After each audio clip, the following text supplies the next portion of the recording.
الصلاۃ والسلام علیک یا رسول اللہ وسلم علیک وعلی آلک وصحبہ یا حبیب اللہ۔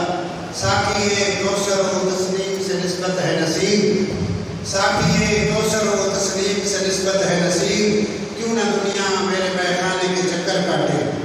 سبحان اللہ کہتے ہیں۔ میں نے بڑا خوبصورت شعر پڑھا،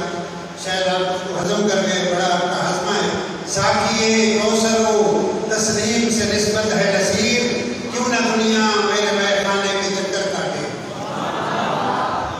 آج اس مرکز اہل سنت میں امام اہل سنت، فقیہ اعظم، مجاہد تحریک پاکستان، قدوۃ الاولیاء، عمدۃ الاصفیاء، رومی دہر،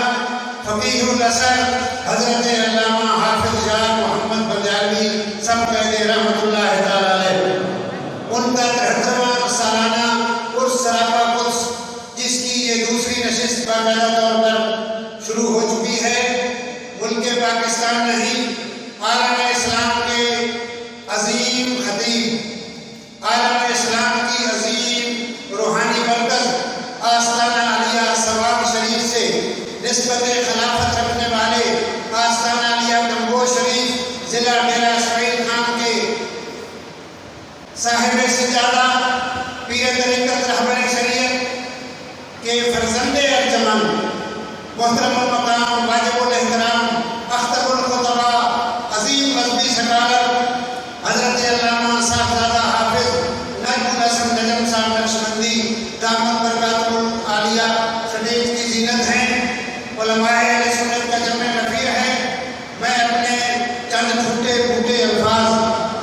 اپنے اس عظیم دوست، اپنے اس بھائی کی نظر کرنا چاہتا ہوں جو بڑا دور کا سفر کر کے اپنی گنا مصروفیات کو چھوڑ کر ریڈیو میں ڈائریکٹر کے طور پر کام کرتے ہیں اور نورانی دارالعلوم ڈیرہ اڈا پر حدیث شریف بھی پڑھاتے ہیں۔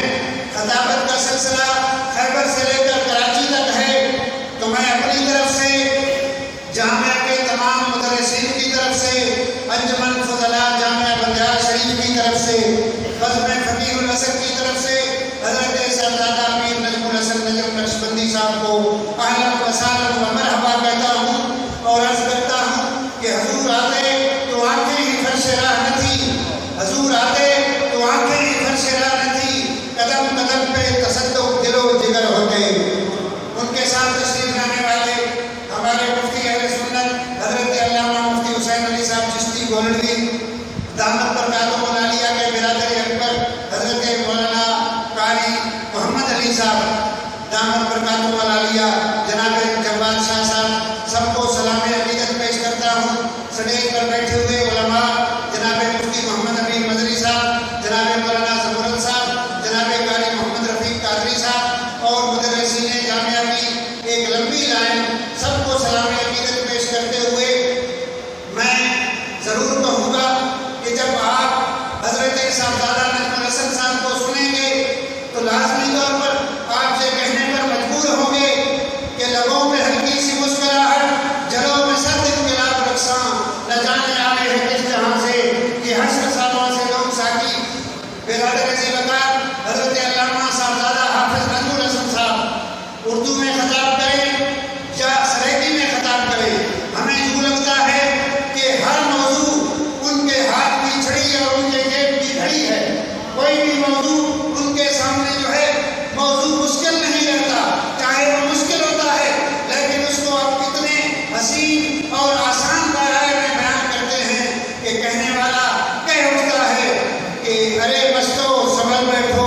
ذرا ہوشیار ہو جاؤ، ارے مستو سنبھل بیٹھو ذرا ہوشیار ہو جاؤ، بغل میں بجلیاں لے کر میرا سالار آیا ہے۔ تو میں اپنے بھائی فاضل جلیل، عالم نبی، مفکر اسلام، خطیب مقتدیٰ، اختر